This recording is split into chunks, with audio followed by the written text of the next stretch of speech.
Good morning student, वेदासी learning app में आपका बहुत बहुत स्वागत है। स्टूडेंट, जब हमने जो लास्ट लेक्चर हमारा पढ़ा था तो हमने वहाँ पे जो जो आपका काइनेटिक थ्योरी है, यानी जो आपका आणविक मॉडल है, ठीक है, किसी भी गैस का, ठीक है, वो हमने वहाँ पे आणविक सिद्धांत जो है वो पढ़े थे।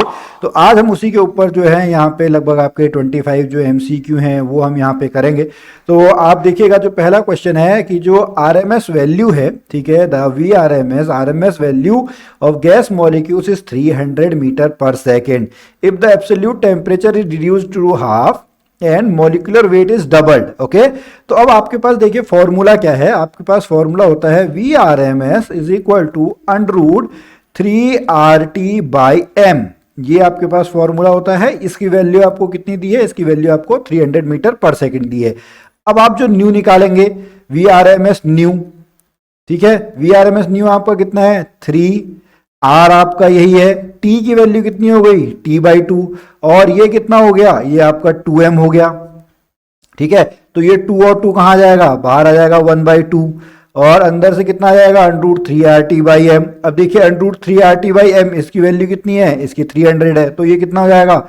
300 divided by 2 is equal to कितना हो गया? 150। तो ऑप्शन नंबर जो 2 है, option number 2 is the right answer. 150 metre per second जो है वो तब हो जाएगी जब टेम्परेचर आपका हाफ हो जाएगा और मॉलिक्यूलर वेट जो है वो मॉलिक्यूलर वेट आपका क्या हो जाएगा? डबल हो जाएगा। ओके, अब नेक्स्ट क्वेश्चन, समान तापमान पर ऑक्सीजन और हाइड्रोजन के RMS वेग का अनुपात क्या होगा? यानी अब आपको देखिए टेम्परेचर क्या दे दिया है?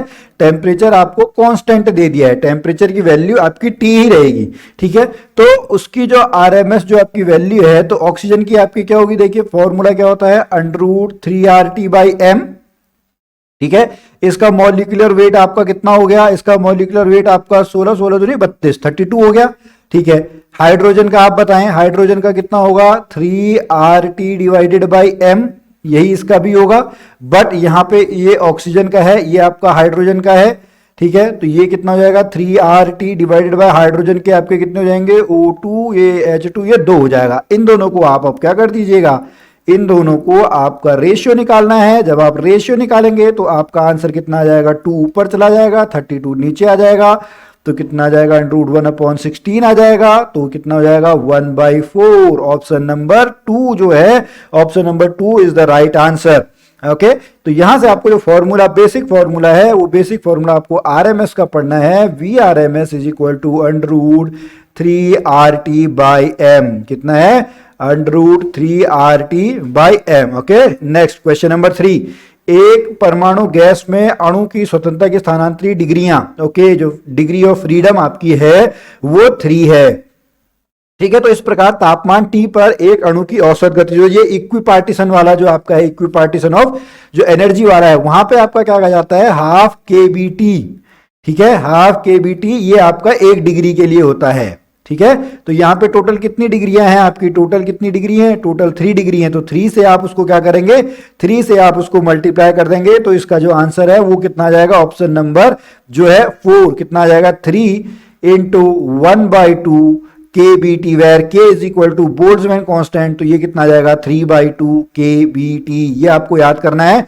ये आपका जो है इक्विपार्टीशन वाला जो आपका रूल है, वहां से आपका आएगा जो समविभाजनीय आपका रूल होता है ऊर्जा का, कि हर जो आपका मॉलिक्यूल है, जो हर डिग्री ऑफ फ्रीडम के लिए जो आपकी एनर्जी है वो आपकी क्या रहती है? सेम रहती है, ठीक है। अगला क्वेश्चन, क्वेश्चन नंबर 4, गतिज ऊर्जा और उसके दबाव के बीच में क्या रिलेशन है? ठीक है जी, अब फॉर्मूला पहले देख लेते हैं। ½ mv², ठीक है। चलिए m के फॉर्म में ना लिखें, इसको हम डेंसिटी के फॉर्म में लिख देते हैं। तो डेंसिटी के फॉर्म में क्या हो जाएगा? ½ ρv², जो प्रेशर है वो कितना हो जाता है? 1/3 ρv², यानी RMS वैल्यू होती है, ठीक है।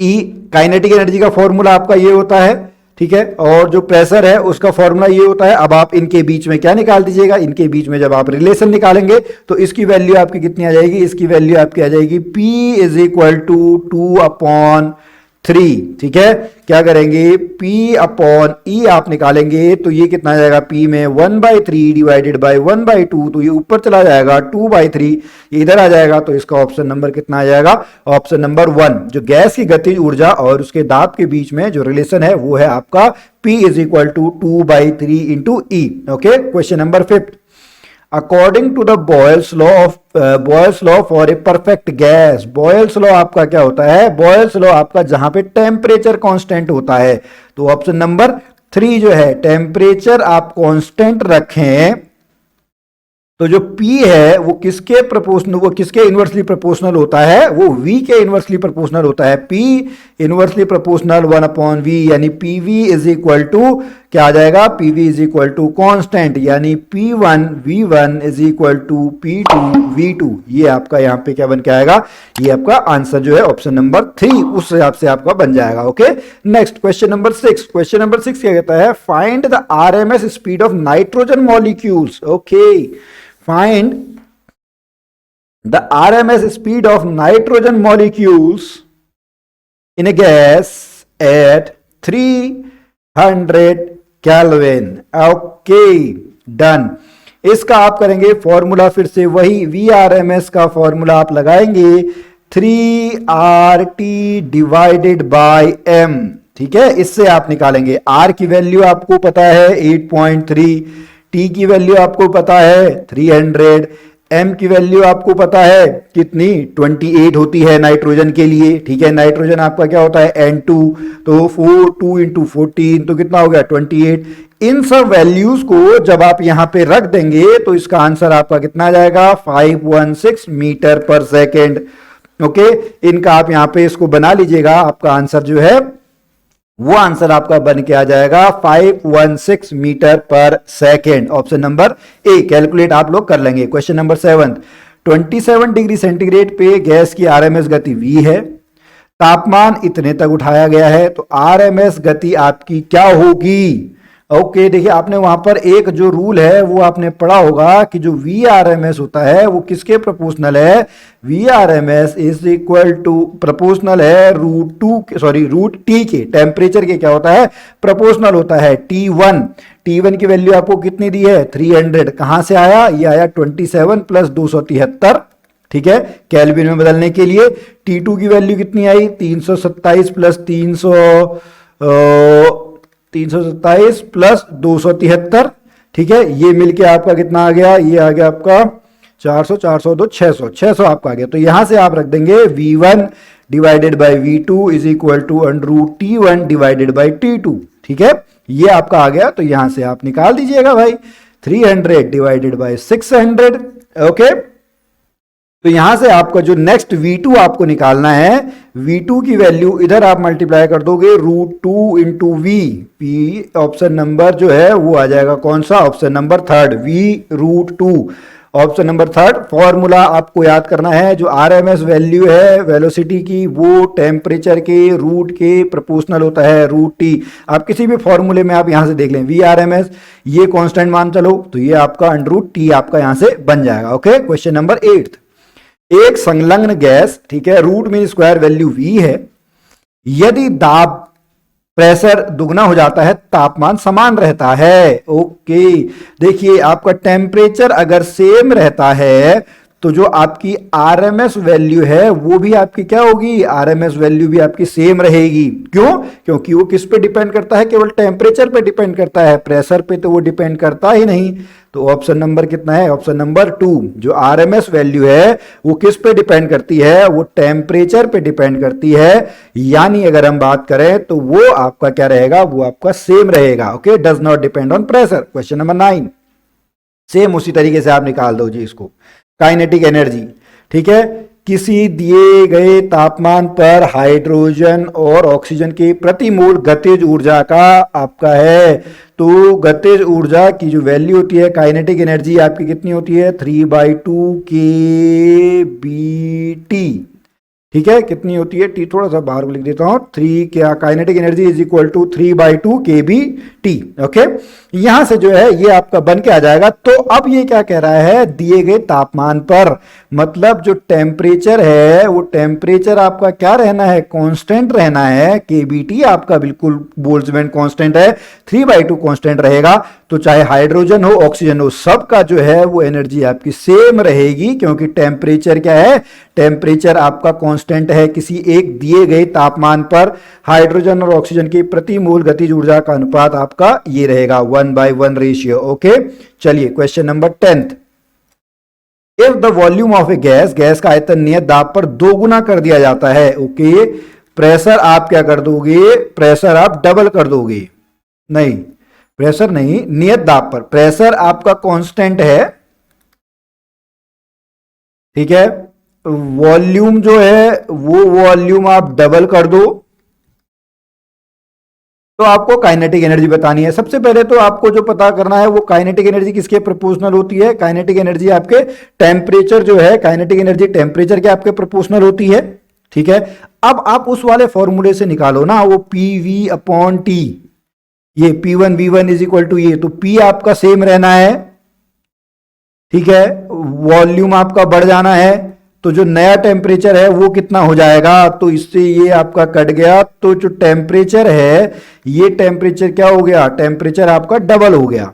ओके, यहां से आपको समझ में आया, दोबारा मैं समझाता हूं। क्वेश्चन में आपको क्या दिया है, क्वेश्चन में दिया है वॉल्यूम आपने डबल कर दिया, प्रेशर आपका कांस्टेंट है, तो काइनेटिक एनर्जी निकालो। तो सबसे पहले आपको काइनेटिक एनर्जी को समझना होगा। काइनेटिक एनर्जी किसके प्रोपोर्शनल होती है, टेम्परेचर के। तो आप टेम्परेचर तो पहले निकालो, टेम्परेचर में क्या चेंजेस हुए हैं। तो इस वाले फॉर्मूले से जो हमने कॉमन फॉर्मूला पढ़ा है, P1 V1 P2 E2/T2, ये हमने कंबाइन करके पढ़ा हुआ है, जहां पे हमने चार्ल्स, बॉयल्स, गैलोस है वो सारी चीजें एक साथ देखी थी, ठीक है।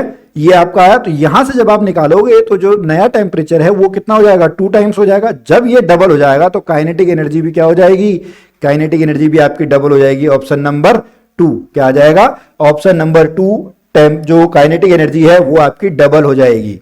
क्वेश्चन नंबर 11, गैसों के गतिज सिद्धांत में एक आदर्श गैस की आंतरिक ऊर्जा U निरपेक्ष तापमान T के बीच में क्या संबंध है।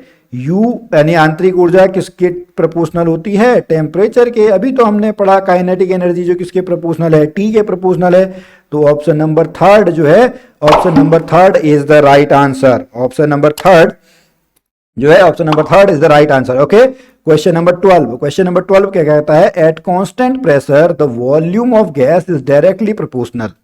At constant pressure the volume of gas is directly proportional to its absolute temperature. This is the statement of, ये किसका स्टेटमेंट है भाई, ये चार्ल्स का नियम है। बहुत आसान सा है, किसका नियम है, चार्ल्स का नियम है। ओके, अगला, एक परमाणुविक यानी मोनो एटॉमिक गैस है, एक कुल आंतरिक ऊर्जा किसके बराबर होती है, तो वो किसके बराबर होती है, 3/2 RT। ऑप्शन नंबर 2 कौन सा है, ऑप्शन नंबर 2, 3/2 RT के इक्वल आपकी जो है वो मोनो एटॉमिक गैस की आपकी ये इंटरनल एनर्जी टोटल आपकी इतनी होती है। ओके, नेक्स्ट क्वेश्चन, निम्नलिखित में से कौन गैसों के मिश्रण को अलग करने का आधार हो सकता है। ठीक है, गैसों के जो मिश्रण को हम किस तरीके से अलग कर सकते हैं, जो आपका ग्राहम के प्रसार का नियम है, ग्राहम्स लॉ ऑफ डिफ्यूजन। क्या है, Graham's law of diffusion is the right answer. Okay, option number A. Question number 15, एक डाई एटोमिक गैस है, एक आपका द्विपरमाणविक, ठीक है, द्विपरमाणविक गैस है, उसकी स्वतंत्र कोटि कितनी है, डिग्री ऑफ फ्रीडम, स्वतंत्र कोटि। वो स्वतंत्र कोटि आपकी कितनी होगी, स्वतंत्र कोटि आपकी 5 होती है। कितनी होती है, जो डाई एटॉमिक की होती है, डाई एटॉमिक की जो आपकी जो डिग्री ऑफ फ्रीडम है वो डिग्री ऑफ फ्रीडम आपका 5 होता है। क्वेश्चन नंबर 16, ऊर्जा समविभाजन, वही जो अभी थोड़ी देर हम पहले बात कर रहे थे, इक्विपार्टीशन का जो नियम है, ये आपका किसने दिया है, इक्विपार्टीशन का जो नियम है ये आपका मैक्सवेल ने दिया है। किसने दिया है, ऑप्शन नंबर बी, मैक्सवेल।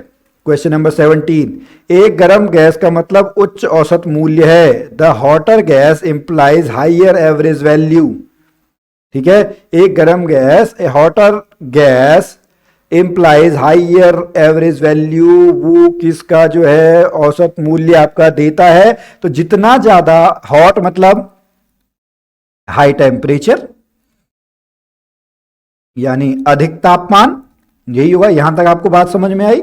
अगर तापमान अधिक है तो उसकी गतिज ऊर्जा भी क्या होगी, गतिज ऊर्जा भी आपकी क्या होगी, हाई होगी, उच्च होगी। उच्च मूल्य आपका किसका होगा, काइनेटिक एनर्जी का। अगर गैस गर्म है तो उसकी गतिज ऊर्जा भी क्या होगी, उसकी गतिज ऊर्जा भी आपकी अधिक होगी। Question number 18, the volume of 5 moles of gas NTP in litre is. Okay, एक मोल आपका लगभग अप्रोक्स कितना होता है, 22.4। तो इसको आप उससे मल्टीप्लाई कर दो भाई 5 मोल के लिए, तो 112 लीटर आ जाएगा। ऑप्शन नंबर ए, ठीक है। ये आपको याद करना है, एनटीपी पर जो एक मोल है उसकी वैल्यू, उसका आयतन जो है, उसका आयतन कितना होगा, 22.4 लीटर आपका होता है। 5 मोल का आपका पूछा हुआ है तो उसको 5 से आप मल्टीप्लाई कर देंगे। Question number 19, if RMS speed of a gas increases, if RMS speed of a gas increases then its pressure. अब जब आप उसकी आरएमएस वैल्यू को बढ़ाएंगे तो क्या होगा, फॉर्मूला हमने देखा है, P is equal to 1/3 rho V R M S का स्क्वायर। अगर आप वी आर एम एस को बढ़ाएंगे तो प्रेशर भी क्या हो जाएगा, प्रेशर भी आपका इंक्रीज हो जाएगा, प्रेशर भी क्या होगा आपका, इंक्रीज हो जाएगा। ऑप्शन नंबर ए, ठीक है।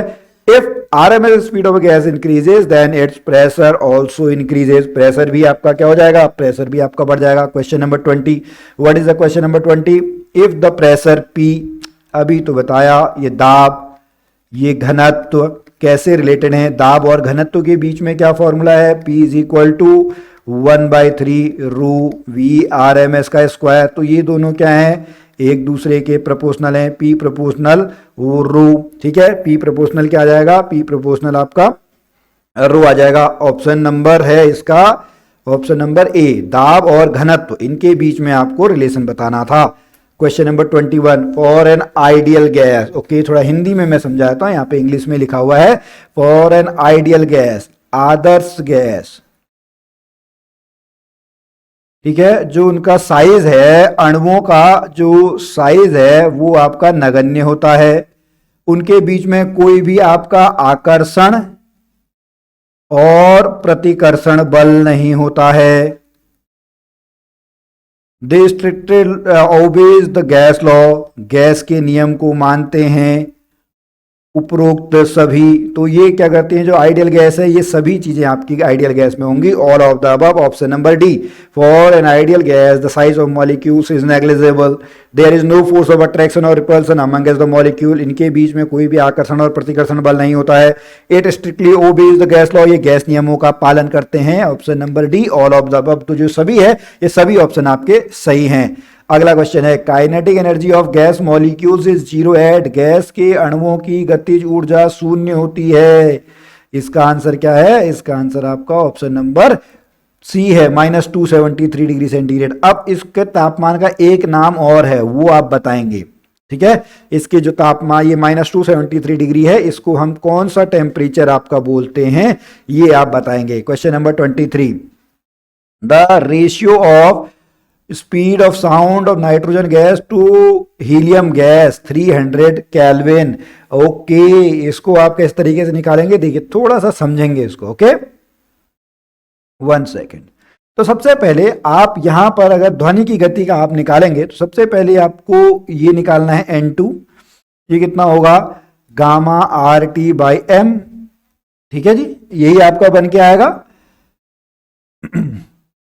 ये गामा N MN, टेम्परेचर आपका सेम है, R आपका सेम है, ठीक है। V helium, gamma helium RT divided by molecular helium, इन दोनों का आपको अब क्या कर देना है, रेशियो निकाल देना है भाई, निकाल दो। तो ये कितना आ जाएगा, ये आ जाएगा आपका gamma N divided by MN, और नीचे आ जाएगा गामा हीलियम, और ये ऊपर चलाएगा ये, ठीक है। तो अब यहां से इनकी आप जो है वो वैल्यूज आप निकाल लो, वह आपका आंसर जो है वो डायरेक्ट आंसर आपका आ जाएगा। इसकी वैल्यू कितनी होती है भाई, जो ये आपका नाइट्रोजन है, ये कौन सी गैस है, आपका नाइट्रोजन जो होती है वो आपकी डाई एटॉमिक होती है, द्विपरमाणुक होती है, लेकिन हीलियम क्या होती है, हीलियम आपकी एक परमाणुक होती है, ये आपका 2 परमाणुक होती है। तो 2 परमाणुक का आपका 7/5 डिवाइडेड बाय ये कितना आ गया 3/5, 3/5 ही होता है, 5/3 सॉरी, ठीक है, कितना होता है 5/3 गामा की वैल्यू आई, इंटू इसकी वैल्यू आपका हीलियम, हीलियम का जो आपका है वो कितना होता है 4 और इसका कितना होता है 28, ठीक है। तो यहां से जब आप इसको कैलकुलेट करके निकालोगे तो इसका जो ऑप्शन है वो ऑप्शन नंबर आपका क्या आ जाएगा, ऑप्शन नंबर सी, इसको आप निकाल लेंगे, ठीक है। यहां से मैं आपको लिख देता हूं गामा एन जो है इसकी वैल्यू आपकी कितनी है 7/5, इसकी वैल्यू कितनी है, इसकी वैल्यू है 5/3, इसका आपका कितना है मॉलिक्यूलर वेट, इसका मॉलिक्यूलर वेट 4, इसका मॉलिक्यूलर वेट आपका कितना है 28 है, ठीक है। तो यहां से जब आप निकालेंगे तो ऑप्शन नंबर जो सी है वो आपका राइट आंसर है। Question number 24, the degree of freedom of try atomic, जो त्रिआण्विक आपका है, त्रिआण्विक गैस के लिए जो स्वतंत्र कोटि आपकी है वो कितनी होती है, वो स्वतंत्र कोटि आपकी 6 होती है, कितनी, वो आपकी 6 होती है। आगे चलते हैं, if the velocity of molecule v1 v2, इनकी गति कितनी होगी, भाई आप क्या करोगे, सबको पहले स्क्वायर कर दो, v स्क्वायर प्लस 2v का स्क्वायर प्लस 3v का स्क्वायर प्लस 4v का स्क्वायर प्लस 5v का स्क्वायर, इन सबको आप क्या कर दो, इन सबको आप प्लस कर दो, ठीक है, डिवाइडेड बाय क्या कर देंगे 1 2 3 4 5 ये कर दो, फिर आप ये निकाल दो, ठीक है जी। आंसर आपका जो है वो अपने आप आपका आंसर आ जाएगा। इसको जब आप कैलकुलेट कर लेंगे तो इसका जो आंसर है वो ये आ जाएगा, ठीक है। इसका क्या मतलब होता है v√11, ओके। तो ये आपका आंसर है ऑप्शन नंबर बी, ओके। ये आपका जो है डायरेक्ट आपका आ जाएगा, इसको आप कैलकुलेट जो है वो कैलकुलेट आप लोग कर लेंगे, ठीक है। तो चलिए स्टूडेंट, यहां तक हमारे आज हमने 25 क्वेश्चंस कर लिए। नेक्स्ट वीडियो में हम एक नेक्स्ट टॉपिक को लेके चलेंगे, ठीक है। तो चलिए स्टूडेंट, हम मिलते हैं फिर आपसे अगली वीडियो में, तब तक के लिए जय भारत, जय उत्तराखंड।